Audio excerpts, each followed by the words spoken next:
módulo del día. Tenemos el honor y el placer de recibir al profesor Dr. Carlos del Piazzo, decano de la Facultad de Derecho de la Universidad Católica del Uruguay y profesor de Derecho Administrativo en la Universidad de la República y en la Universidad de Montevideo. Buenas tardes a todos. Muchas gracias por esta invitación, especialmente al doctor Fleitas que la materializó. Voy a referirme, como está indicado en el programa, a nuevos desafíos a los que se ve enfrentado el control público y, en particular, a la cuestión de las sociedades anónimas del Estado y los fideicomisos del Estado. Lo voy a hacer, en primer lugar, desde una observación de la realidad y luego lo voy a mirar desde la perspectiva del control, que es el gran tema de estas jornadas en las que se están conmemorando los 100 años de la creación de la Auditoría Interna de la Nación, y por eso creo que las primeras palabras tienen que ser de saludo a la oficina, y más que a la oficina, a sus funcionarios, que son los que animan el que se puedan cumplir los cometidos que la oficina tiene atribuidos. Y lo quiero hacer muy especialmente en recuerdo a uno de sus funcionarios en la década del 50, mi padre, que se desempeñó como empleado de la vieja Inspección General de Hacienda en el periodo en que fue inspector general el contador Julio Perdomo.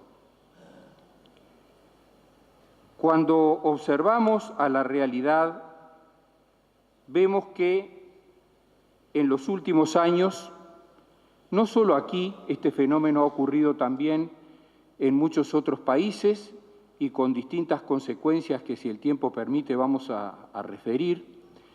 En nuestro país vemos que han proliferado sociedades anónimas del Estado y en los últimos tiempos también se han multiplicado los fideicomisos estatales. Y entonces puede ser útil en esta observación de la realidad ver a cada uno de estos dos fenómenos en su caracterización, en sus rasgos diferenciadores, en su variedad, en lo que hacen y en el encuadramiento normativo que se les puede dar en orden a su control.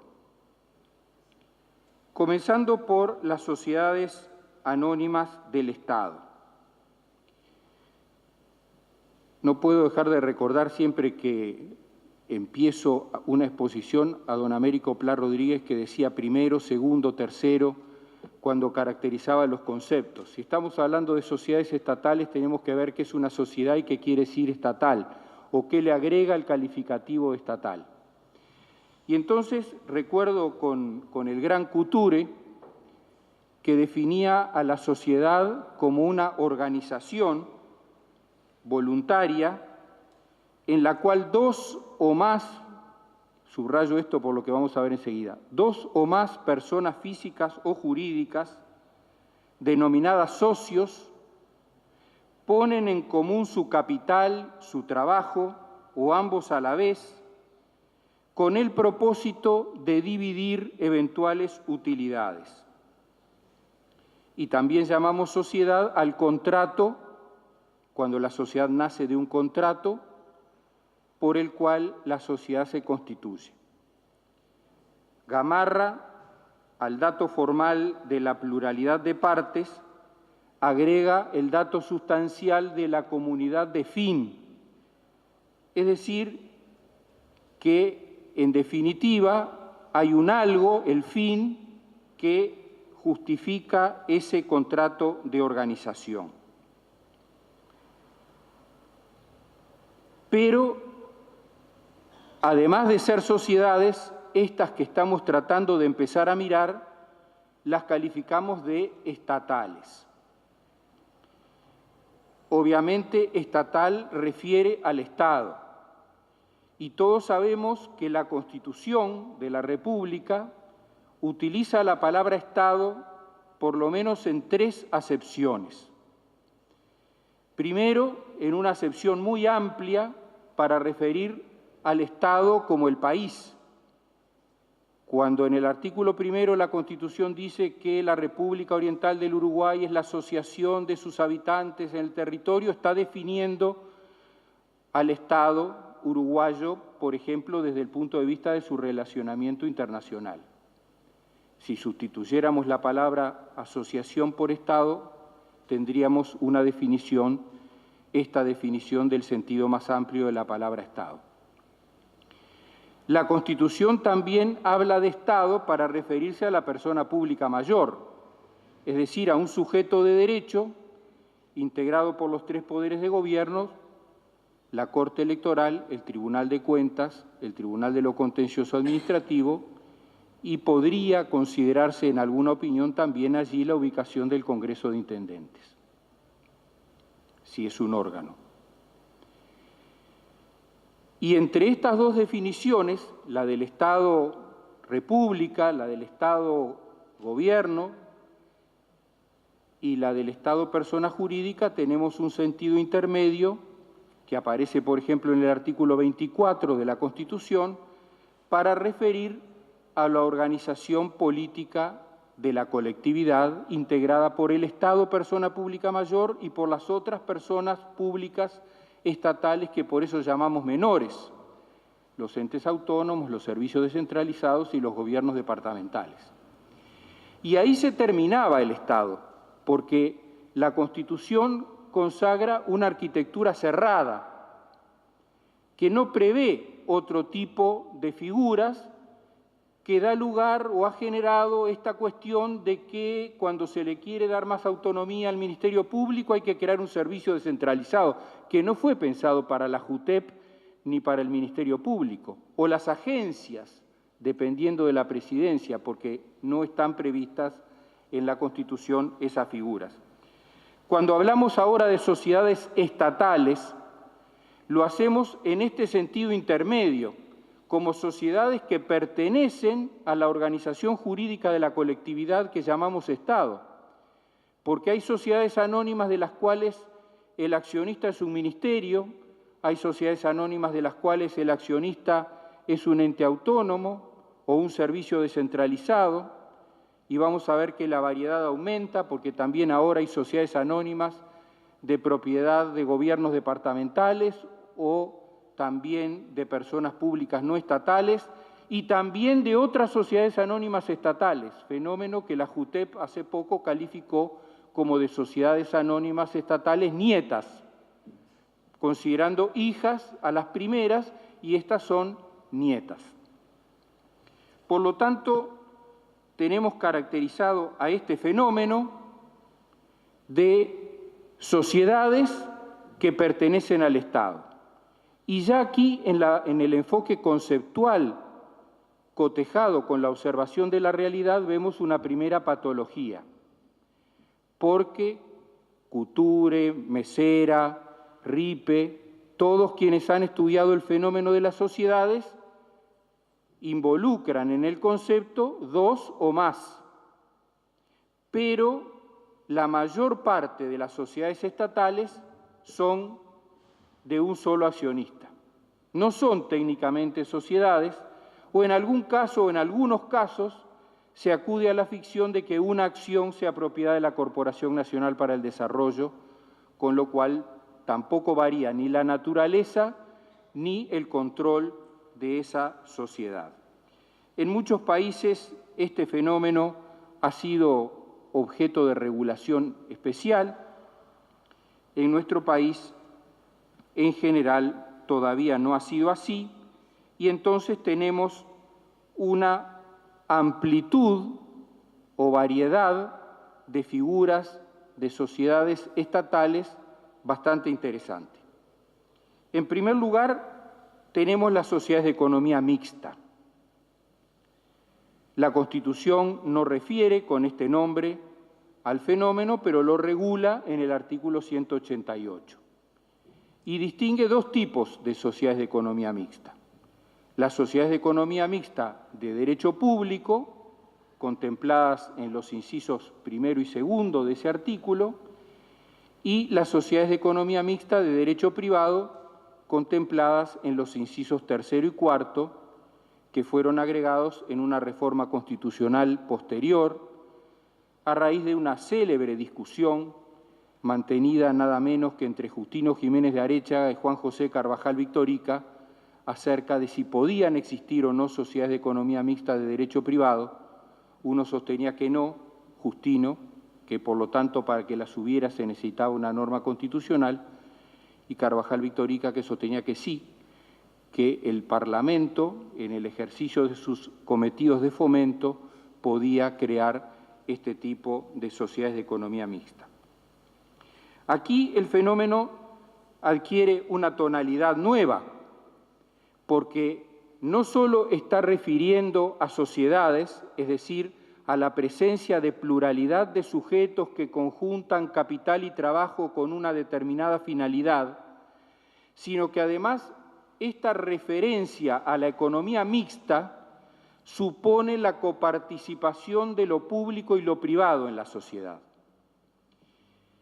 Es interesante porque el constituyente previó en los dos primeros incisos del artículo 188 que estas sociedades, incluso a los socios los llama accionistas, que es un tema interesante para interpretar el alcance de la solución, deben tener la forma de ente autónomo o de servicio descentralizado. Esto es interesante desde más de un punto de vista. Primero, porque es una sociedad que no va a estar alcanzada por ninguna de las formas previstas en la Ley 16.060, sino que va a ser un ente autónomo o un servicio descentralizado, porque la Constitución dice que se podrá admitir la participación de capitales privados en el patrimonio de entes autónomos o servicios centralizados existentes o que se creen. Es decir, que la figura va a ser la de un ente autónomo de servicios centralizados. Y esto nos despeja una serie de aspectos, por ejemplo el del control, que será el propio de todos los entes autónomos y servicios descentralizados. Y nos interesa mucho la cuestión porque la norma nunca fue estrenada. No hay ninguna, ni hubo nunca una sociedad de economía mixta de derecho público de las previstas en los incisos 1 y 2 del artículo 188. En los incisos tercero y cuarto se quiso prever la hipótesis inversa, es decir, que hubiera aporte estatal en empresas privadas. Y aquí la cuestión radica otra vez en volver a qué quiso decir el constituyente cuando dijo el Estado podrá.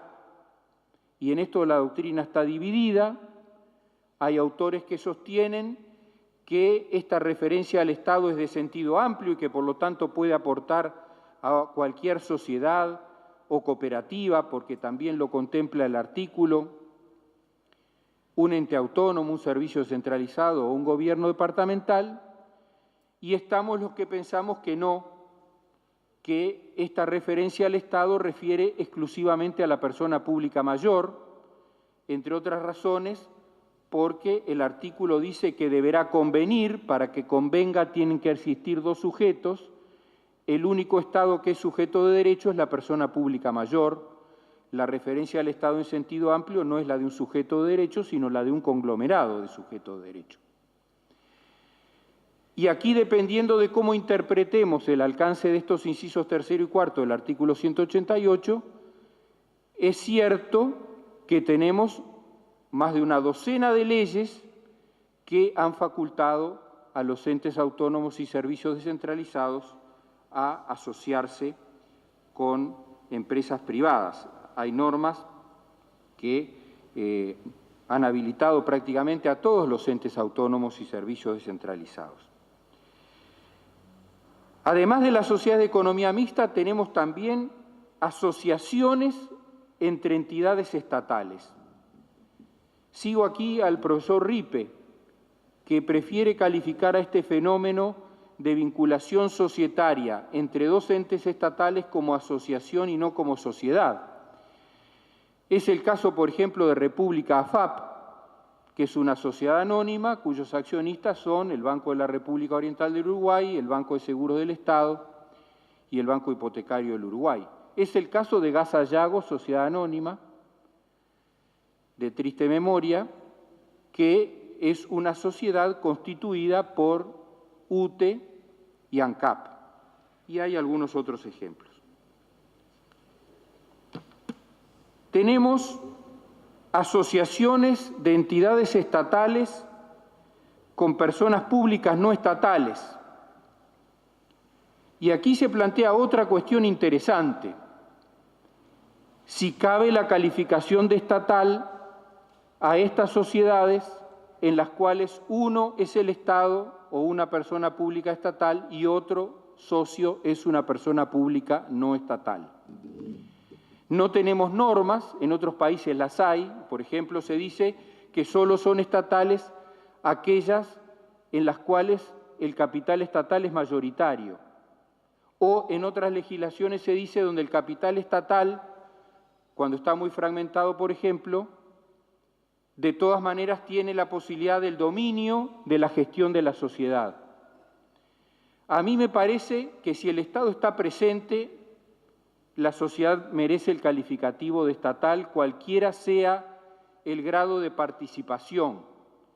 Pero la discusión es más teórica que real, porque en las ciento y tantas sociedades anónimas del Estado que tengo relevadas, el Estado siempre es mayoritario, cuando no prácticamente único accionista y por lo tanto controlador de la gestión de esa sociedad. Y muchas veces la Corporación Nacional para el Desarrollo, que tiene en su ley orgánica la posibilidad, la norma tributiva de competencia para participar en sociedades, es un accionista para que en el momento de la Constitución exista la pluralidad de sujetos, pero sin ninguna incidencia luego en la vida de la sociedad. Respecto a estas sociedades anónimas creadas por entidades estatales, tenemos algún reconocimiento legislativo. Por ejemplo, cuando en la actual redacción del artículo 33 del TOCAF se habilita la contratación directa entre organismos o dependencias del Estado o con personas públicas no estatales o con personas jurídicas de derecho privado cuyo capital social esté constituida en su totalidad por participaciones, cuotas sociales o acciones nominativas propiedad del Estado o de personas públicas no estatales. O sea que aquí hay un reconocimiento de este fenómeno por el legislador. Y luego tenemos las sociedades anónimas creadas por sociedades anónimas estatales, que son estatales de alguna manera en segundo grado, y las cuales también han merecido un reconocimiento legislativo expreso a raíz de un episodio que fue el siguiente. Como ustedes saben, los funcionarios públicos vinculados a determinados cometidos de gestión de la hacienda pública están obligados a presentar una declaración jurada de bienes e ingresos a la Junta de Transparencia y Ética Pública. Y en determinado momento la Junta de Transparencia y Ética Pública entendió que correspondía que también los administradores de las sociedades anónimas del Estado y de las sociedades anónimas del Estado que manejan recursos estatales, y subrayo esto por lo que voy a decir después respecto al control, porque la mayoría de estas sociedades son lo que en la doctrina española se ha llamado la instrumentalización de la personería jurídica, es decir, me valgo de este instrumento para lograr un determinado objetivo, el primero de los cuales siempre es evadir el control. O sea, no es un fin santo. Y el segundo es evadir los topes a las retribuciones personales de los funcionarios públicos de las entidades estatales. Tampoco es una finalidad consagrada o que merezca particular consideración o respeto. Con lo cual el temperamento de la JUTEP, Junta de transparencia y ética pública era muy lógica, que esos administradores de sociedades anónimas, hijas del Estado y nietas del Estado, presentaran declaración jurada de bienes e ingresos. ¿Y qué pasó? Aunque les parezca mentira, hubo muchos administradores de estas sociedades anónimas que tuvieron el desparpajo de decirle a la Junta: no le mando la declaración porque soy una sociedad anónima que se rige por la ley 16.060 y entonces usted acá no tiene nada que ver. Cuando en realidad a ese chico, a esa chica habría que preguntarle: ¿quién te nombra? ¿Quién te da las instrucciones? ¿Quién es tu asamblea de accionistas? ¿Cuál es la naturaleza de los fondos que manejás? ¿Y cuál es tu cometido? Que normalmente es un cometido de la entidad matriz estatal que lo nombró. Entonces la JUTEP dictó una resolución y, visto que a pesar de haber dictado una resolución con carácter imperativo, algunos administradores de sociedades anónimas, hijas y nietas, no cumplían, fue al Parlamento y en 18 días se aprobó la Ley 19.028, que tiene como único artículo establecer que quienes trabajan en las empresas privadas creadas o adquiridas por organismos estatales y en las que se creen o adquieran en el futuro, así como en las creadas o adquiridas a su vez por empresas privadas dependientes de aquellas, las nietas, y sus sucesivas, o sea, está pensando en las bisnietas, con sede en el territorio o fuera de él, porque esta fue otra picardía. Hago mi propia sociedad anónima, pero fuera del territorio nacional. Y todavía después los directores viajan para las reuniones del directorio. Estoy hablando del Uruguay, para la señora del Banco Mundial y para los que de repente no están tan enterados. Esta es una realidad del Uruguay. No estoy hablando ni de ciencia ficción ni de otros países o republiquetas descalificadas o que merecen descalificativos. Con sede en el territorio o fuera de él, con una limitante: siempre que la participación del Estado sea mayoritaria. No importa porque es mayoritaria en todas. No existe ningún caso hasta ahora en que en alguna de estas sociedades la participación estatal sea minoritaria. ¿Por qué? Bueno, porque se desvirtuaría la finalidad perseguida, que es la de evadir el control, las normas relativas a contabilidad y administración financiera, los estatutos funcionales, etcétera, etcétera. Esta es la realidad. Mirémosla desde el derecho. Ya adelanté que no existe una normativa orgánica de las sociedades del Estado, como por ejemplo la hay en los países vecinos.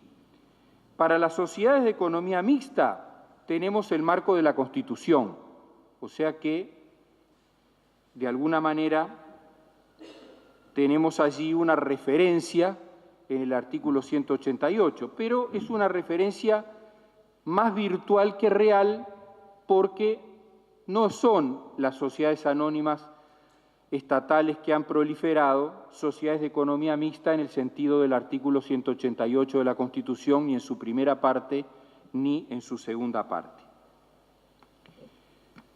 Por lo tanto, y por razones de respeto del tiempo y de la paciencia de ustedes, no hago referencia a los distintos requerimientos que plantea la Constitución para ellas.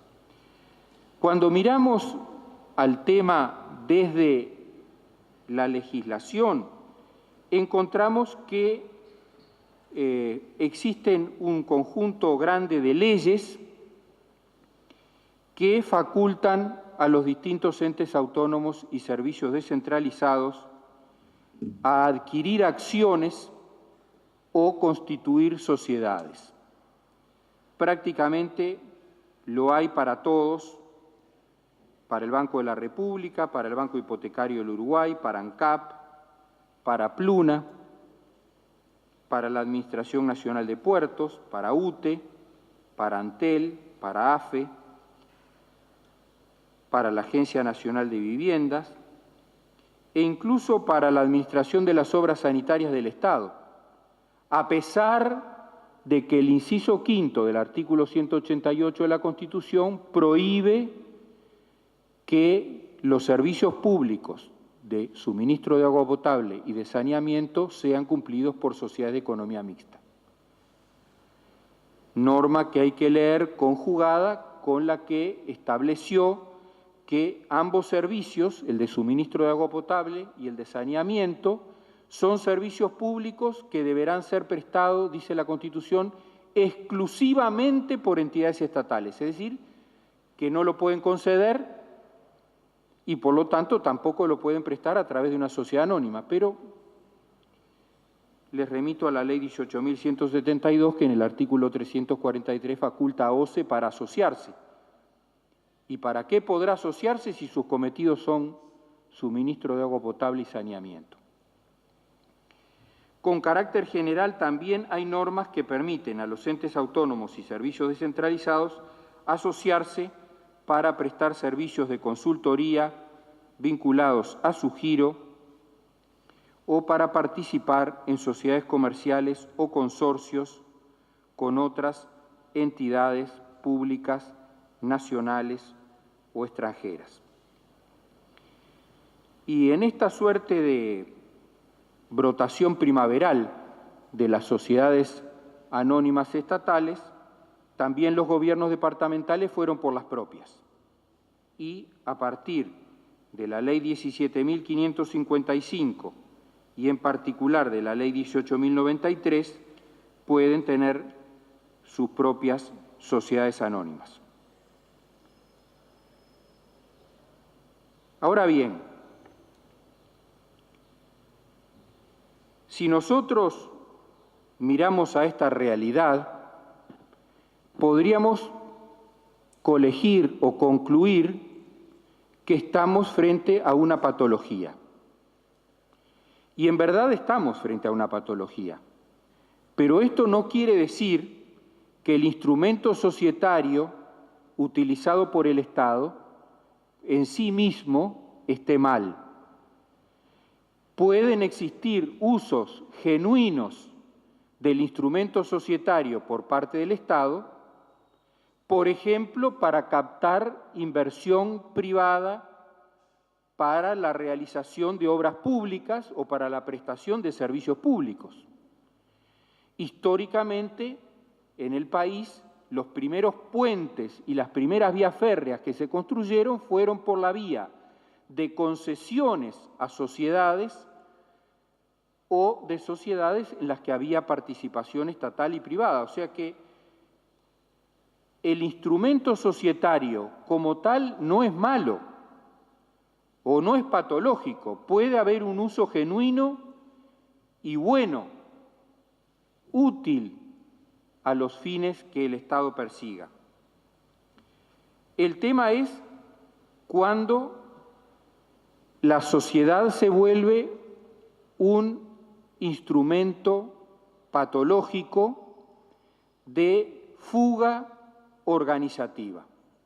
Seguramente muchos de ustedes, los colegas seguramente, han oído hablar desde hace unos años de la huida del derecho administrativo. Y no es un fenómeno nacional, es un fenómeno que ha ocurrido en muchas partes de la tierra y que ha llenado las cárceles de algunos países europeos porque en general este fenómeno ha dado lugar a corrupción, porque donde no hay control, la tentación puede ser grande y la caída en la tentación se ha dado y en algunos casos ha sido reprimida como corresponde.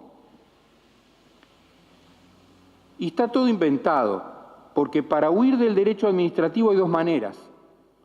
O me fugo de la regulación, es decir, paso a desenvolver la actividad que tengo asignada como entidad estatal bajo normas de derecho común, o busco una fuga organizativa. Y la sociedad ha sido el pasaporte a la felicidad para las fugas organizativas. Que en definitiva, ¿en qué consisten? Consisten en que un ente estatal al cual la doctrina española, por ejemplo, llama entidad matriz, crea esos instrumentos y a través de la personificación jurídica de ese instrumento contrata con terceros y actúa como si fuera un particular cuando no es un particular, porque está cumpliendo cometidos de derecho público y normalmente está usando fondos de derecho público. Por eso, la doctrina también ha hablado de una comunicabilidad entre la entidad matriz y la sociedad instrumental creada, y como ustedes se imaginan, han sido los jueces los que han tenido que inventar o traer soluciones a los problemas que se han planteado y que ustedes seguramente se pueden imaginar. Han sido muchos, pero ¿cuál es el más fácil de ver? Es el de crear una sociedad anónima para construir un edificio, por ejemplo, una oficina pública.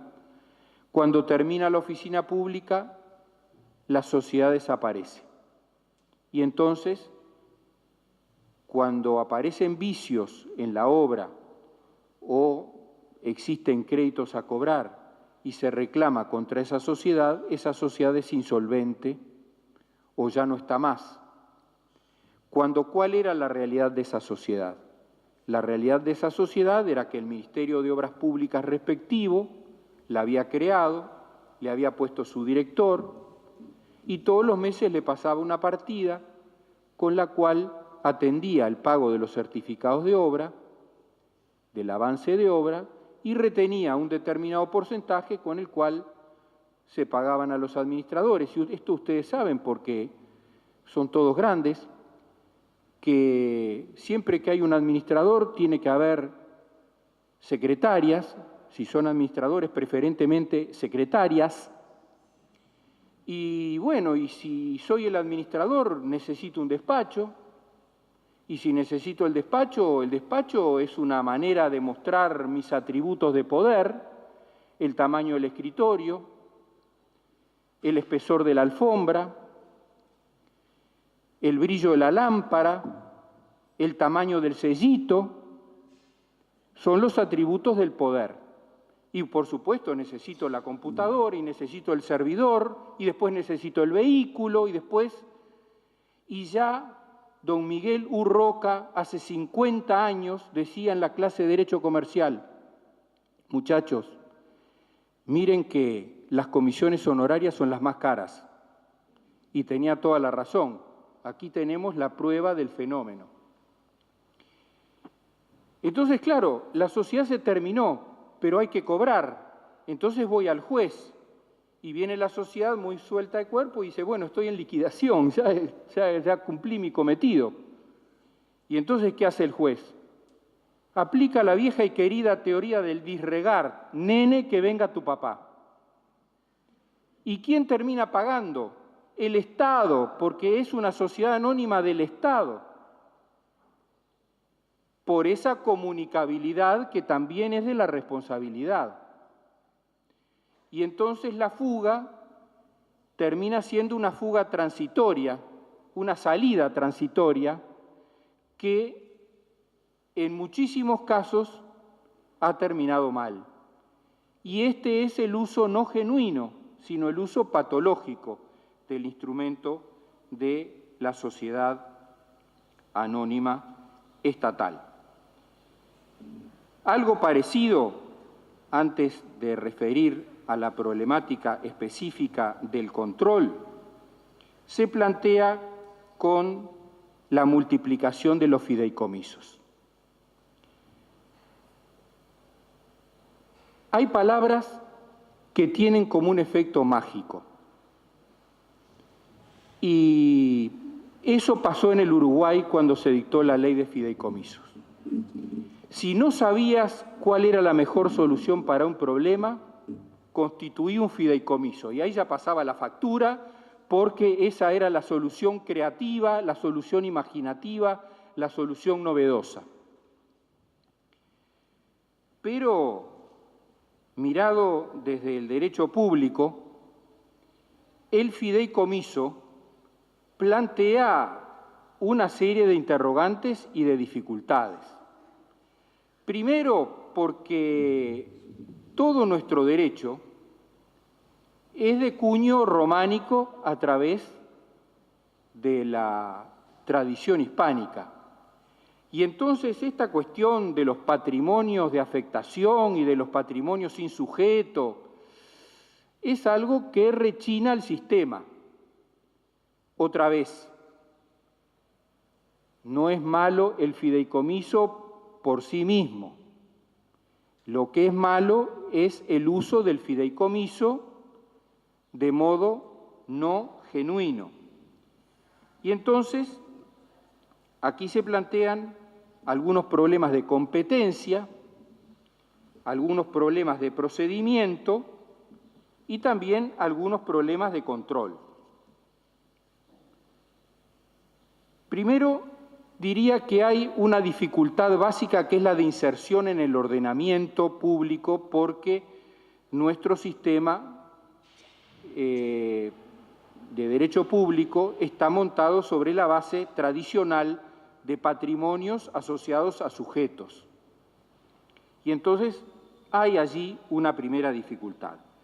Pero la segunda dificultad es desde el punto de vista de la competencia, porque enseguida que se dictó la ley vino la efervescencia de el fideicomiso propio. Quiero tener mi propio fideicomiso.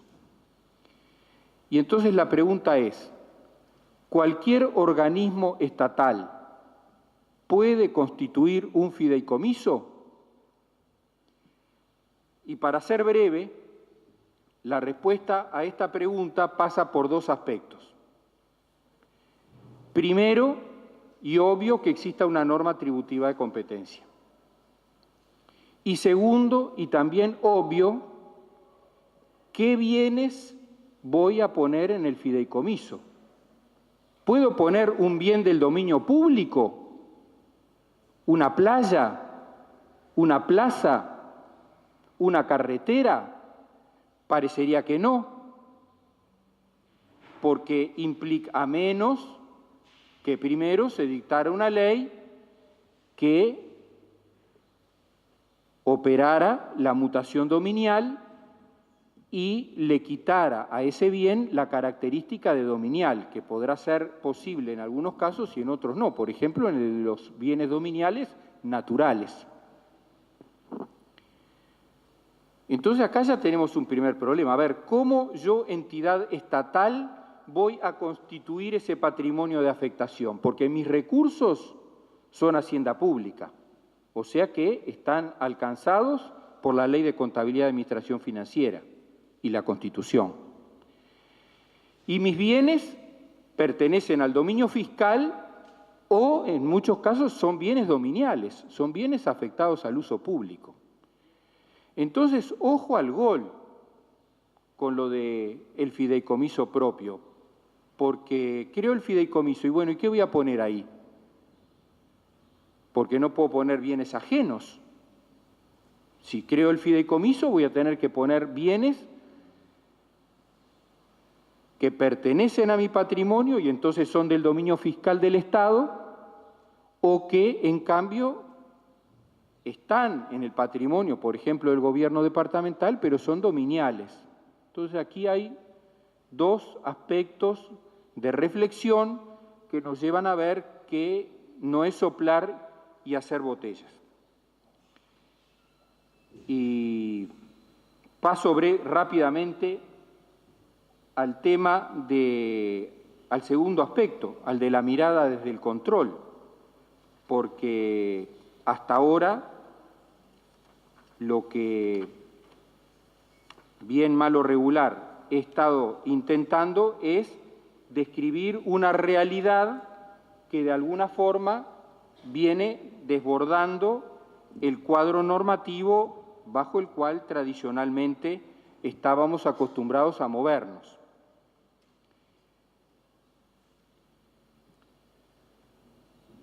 Y del mismo modo que veíamos recién que este fenómeno de la proliferación de las sociedades estatales y de la multiplicación de los fideicomisos estatales ha incidido en la teoría de la responsabilidad, justamente para responsabilizar a la entidad estatal accionista o fiduciante, también nos lleva a ver cómo estos fenómenos impactan en la teoría del control mirada desde la perspectiva jurídica, que es desde la única que la puedo mirar.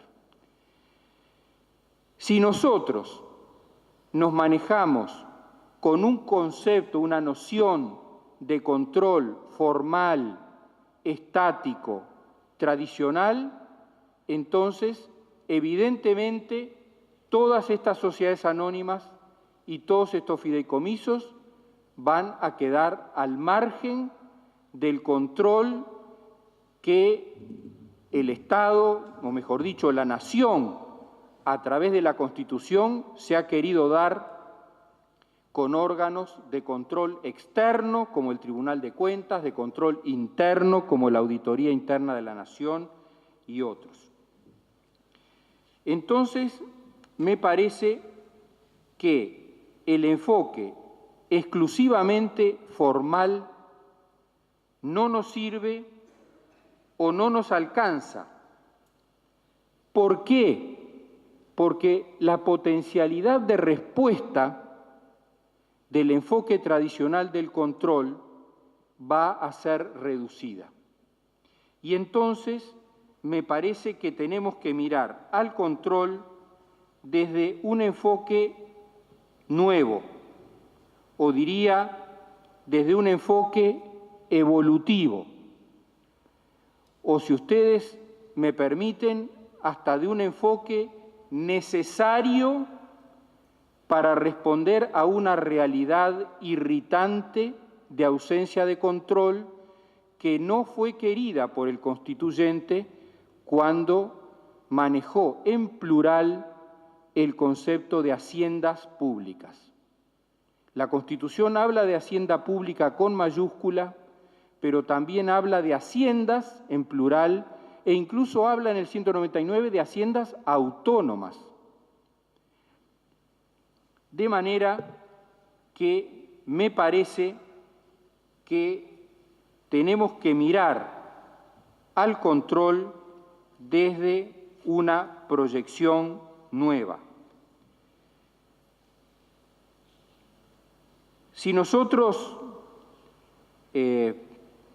procuramos indagar en la noción de hacienda pública, podemos caracterizarla desde el punto de vista técnico, desde el punto de vista jurídico y desde el punto de vista evolutivo.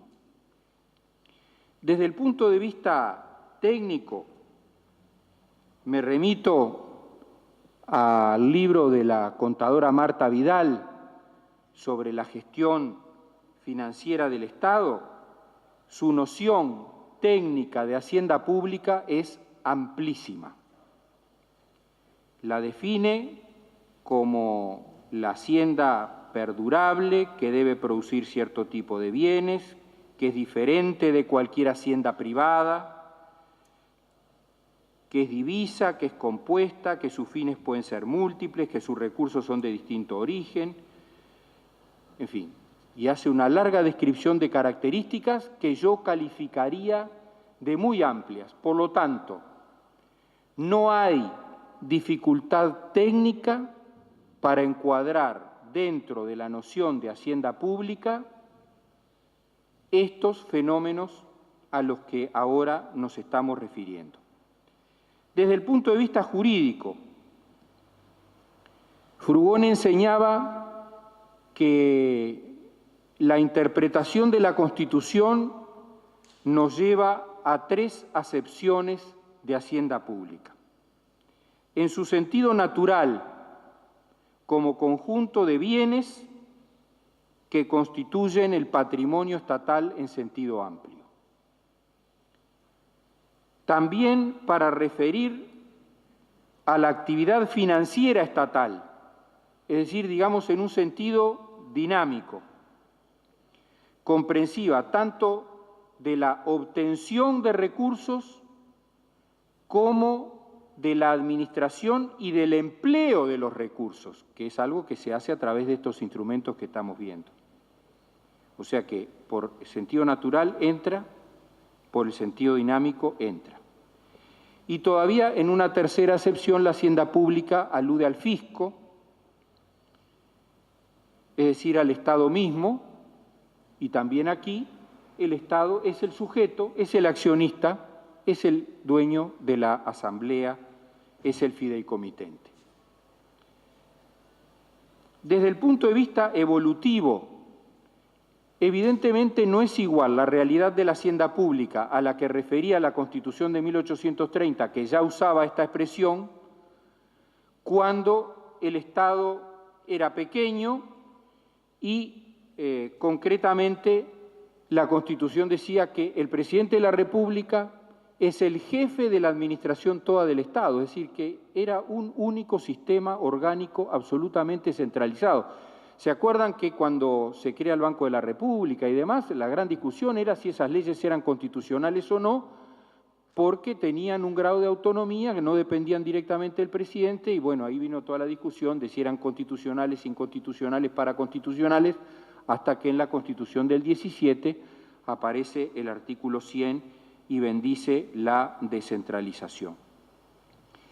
Y entonces, si nosotros vemos la expansión del sector público de la economía y consideramos la naturaleza de los fondos y de los bienes que normalmente se asignan o que administran estas sociedades o estos fideicomisos, entonces parece bastante claro y natural que ingresan dentro del concepto de haciendas públicas. Y si son haciendas públicas, entonces deben estar controladas por el Tribunal de Cuentas de la República. Y si tienen la forma de sociedades anónimas, deberían estar bajo el control de la Auditoría Interna de la Nación, aunque en este caso obviamente sería un control externo, con independencia de que sean estatales o no. Desde la vieja inspección de bancos y luego Inspección General de Hacienda y Auditoría Interna de la Nación, hasta donde conozco, nunca se le preguntó a las sociedades controladas cuál era la naturaleza jurídica de sus accionistas.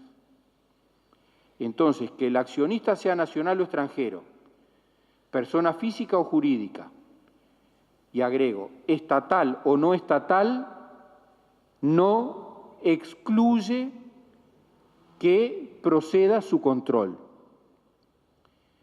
Ustedes tienen presente que durante mucho tiempo los conceptos de público y estatal se identificaron y que fue un gran mérito del grande Sayagués Lazo distinguir justamente lo público de lo estatal como vía de acceso a reconocer una peculiar naturaleza a dos fenómenos que él tenía delante de los ojos y que no sabía bien cómo definir, que eran el Frigorífico Nacional y Conaprole, y después la Caja Bancaria, a las que calificó como personas públicas no estatales. Luego se dio este fenómeno en el cual hoy tenemos 40 y tantas personas públicas no estatales, un centenar largo de sociedades anónimas del Estado, al menos una docena y media de fideicomisos estatales, quizá ya más. Y entonces, este concepto de disgregación de lo público con lo estatal no es que nos lleve otra vez a juntar lo público y lo estatal, no es eso. Pero aquello que estaba reservado al control de lo público, hacienda pública, porque lo público era estatal, ahora lo tenemos que mirar desde una perspectiva evolutiva en la consideración de que no todo lo estatal es público, ni todo lo público es estatal. Si son clasificaciones correctas, la que distingue entre lo público y lo privado por un lado y entre lo estatal y lo no estatal por otro, entonces las 4 categorías lógicas consecuentes tienen que ser posibles en la realidad. Y lo público con lo estatal sí, nunca planteó ningún problema, y lo privado con lo no estatal tampoco. Desde Sayagués, lo público no estatal tampoco.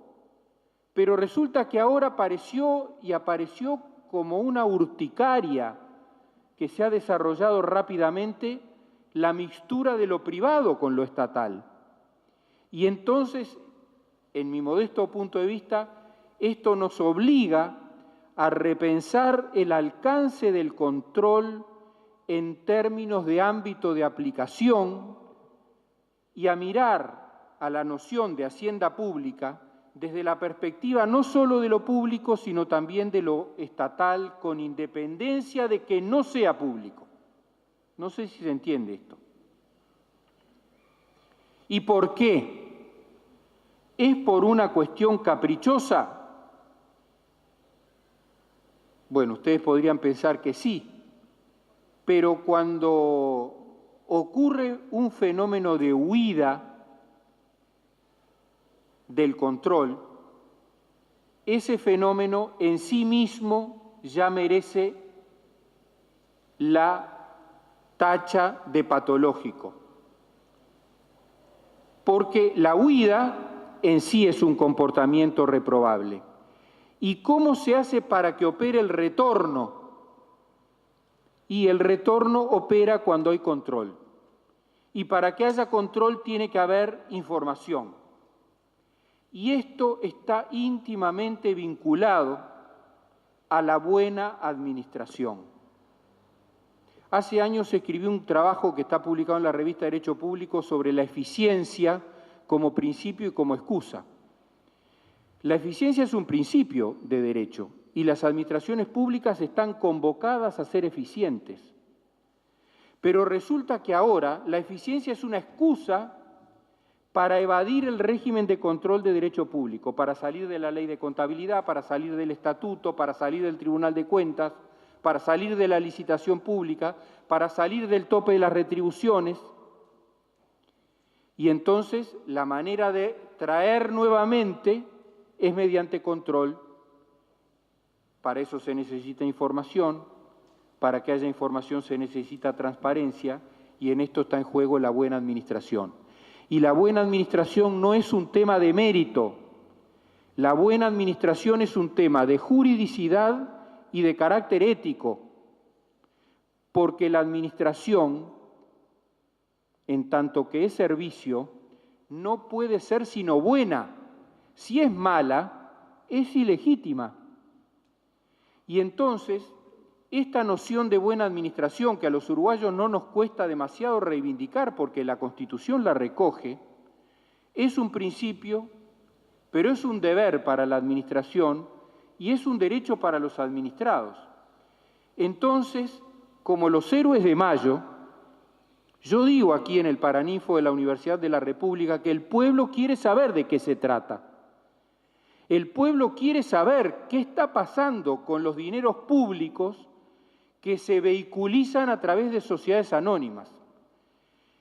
El pueblo quiere saber de qué se trata con determinados bienes que se sustraen del patrimonio público y se aplican a un fideicomiso y se ponen en manos de un fiduciario a quien nadie controle, que muchas veces no se sabe ni quién es. Es más, a veces ni siquiera está en el país el fiduciario de bienes de propiedad estatal o de recursos propios del Estado. Entonces, y para terminar, creo que es necesario reivindicar al instrumento societario y al instrumento fideicomiso en todo lo bueno que tienen. Y es necesario también acotarlos en su actuación al margen de todo control. No es propio de un Estado de Derecho que haya cuantiosos recursos y cuantiosos bienes públicos descontrolados.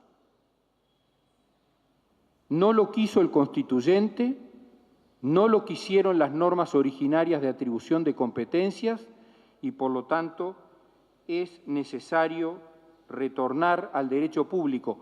Martín Retortillo, un prestigiosísimo administrativista español, dice con todo acierto: esto no es solo la fuga del control, no es la fuga de los estatutos, esto es la fuga del derecho.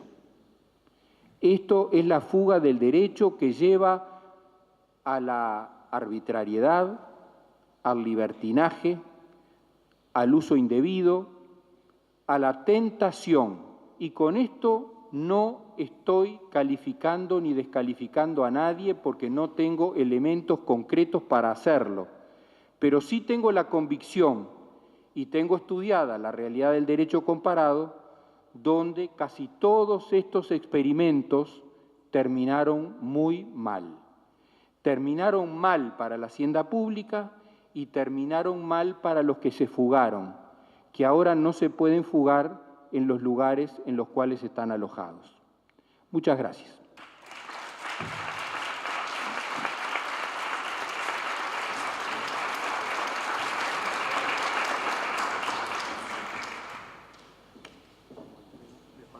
Se le entrega un presente por parte de la Auditoría Interna de la Nación al doctor Del Piazo. Muchísimas gracias por la brillante exposición, como siempre, y nos tiene acostumbrados. A todos los presentes, muchas gracias por participar del primer día de las jornadas. Los esperamos mañana para el segundo día, recordándoles que va a ser en la sede de la Bolsa de Valores. Muchísimas gracias a todos.